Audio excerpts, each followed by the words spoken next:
당신을 위한 로하우스 조담소 이준원 변호사와 함께합니다. 안녕하세요. 안녕하세요. 법무법인 신세계로의 이준원 변호사입니다. 오늘 상담소를 찾은 분은 어떤 고민이 있으신지 사연으로 먼저 만나보겠습니다. 저는 남자친구와 1년 정도 만나다가 임신을 했습니다. 이 사실을 알리니 남자친구는 저에게 바로 청혼했습니다. 그러면서 배가 나오기 전에 결혼식을 하자고 해서 급하게 결혼을 했습니다. 저희는 신혼여행에서 처음 싸웠습니다. 사소한 일로 싸우기 시작했는데 서로 자존심을 세우고 사과하지 않다 보니 싸움이 점점 커졌습니다. 신혼여행에서 싸운 것도 속상하지만 싸울 때 남편 모습이 너무나 실망스러웠습니다. 저를 때리거나 욕을 한 것은 아니지만 예전 여자친구는 졌다거나 화를 받아줬다고 하는 등 저와 전 여자친구를 비교하는 말을 아무렇지도 않게 했습니다. 더 큰 문제는 신혼여행에서 돌아온 뒤에 생겼습니다. 신혼집을 구하기 전에 남편 자취방에서 함께 지내면서 생활 습관 차이로 계속 싸웠습니다. 그럴 때마다 남편은 전 여자친구 이야기를 하면서 저와 비교했습니다. 듣다 못해 저도 그렇게 잘 이해해줬으면 전 여자친구와 결혼하지 왜 나와 결혼했느냐고 쏘아붙였습니다. 그러자 남편은 네가 임신해서 그렇지 라고 대답했습니다. 저는 남편의 말에 너무 실망해서 헤어지자고 했습니다. 남편도 동의했습니다. 그러면서 혼인신고는 안 했으니 저보고 집을 나가고 애를 지으라고 말했습니다. 저는 절대로 아이는 지을 수 없다고 했습니다. 그러자 남편은 자기랑 상관없이 낳은 애는 보지도 않을 것이고 양육비도 못 준다고 법에도 그렇게 되어 있다고 했습니다. 정말 그런가요?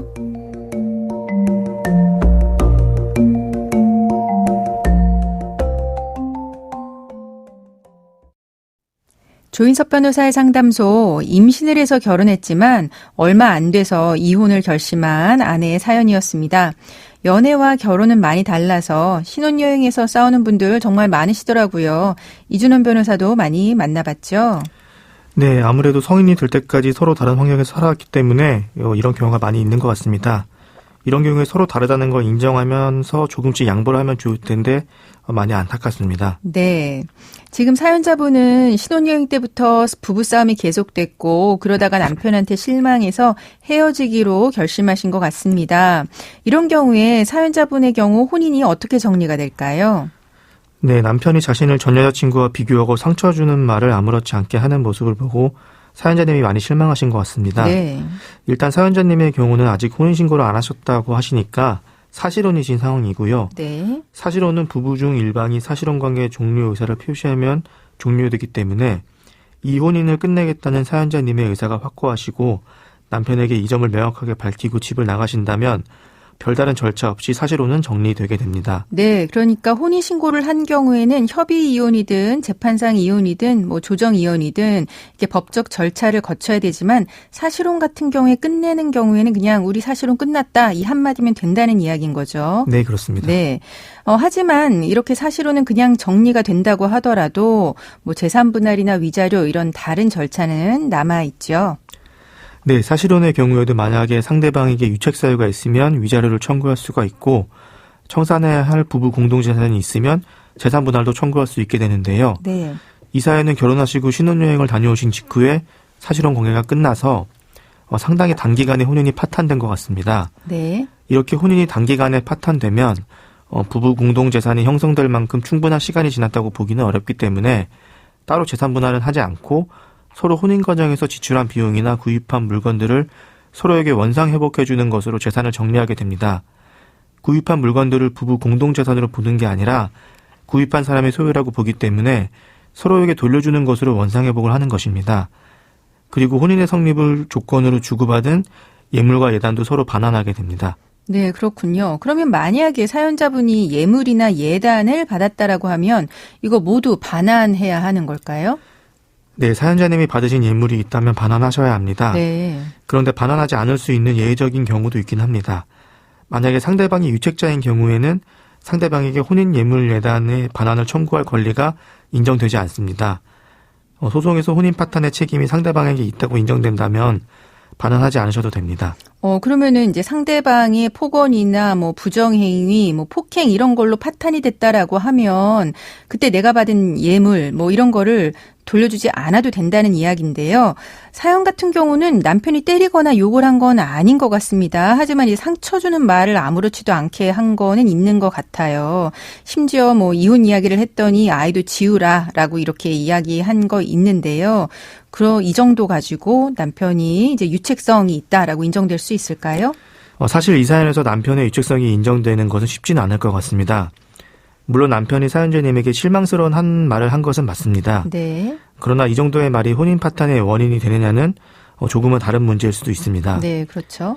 제가 이 사건을 맡게 된다면 남편이 전 여자친구와 사연자님을 비교하고 임신해서 결혼한 것이라고 말한 것이 혼인을 계속하기 어려운 중대한 사유라고 주장해 보기는 할 것 같은데요. 그것이 법원에서 받아들여질지는 확신하기는 어렵습니다. 네. 우리 판례 중에는 가정불화의 와중에서 서로 격한 감정에 오고 간 몇 차례의 폭행과 모욕적인 언사가 경미한 경우에는 부당한 대우로까지는 볼 수 없다는 판례가 있기도 합니다.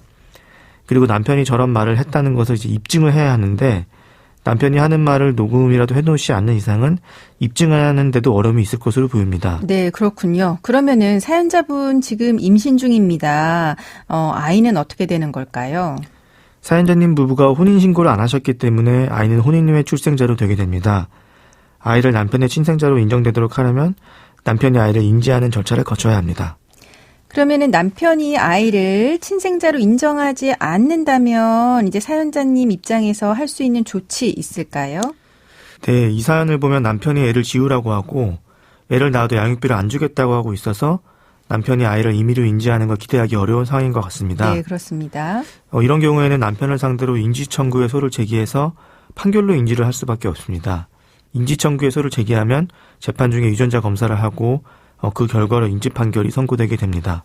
네, 사연 같은 경우 남편이 양육비를 지급할 수 없다고 주장하고 또 혼자서 아이를 낳은 경우에는 양육비를 주지 않아도 된다라고 이야기했다라고 하는데 그것도 어떻게 되는지 알려주세요. 법적인 부분을 떠나서 자신의 친자가 맞고 아내가 홀로 아이를 키운다면 양육비를 지급하는 것이 당연하죠. 그렇죠. 남편이 너무나도 당연하게 자신의 의무를 저버리려고 하는 것 같은데요. 법적으로도 남편의 양육비 지급 책임은 인정이 됩니다.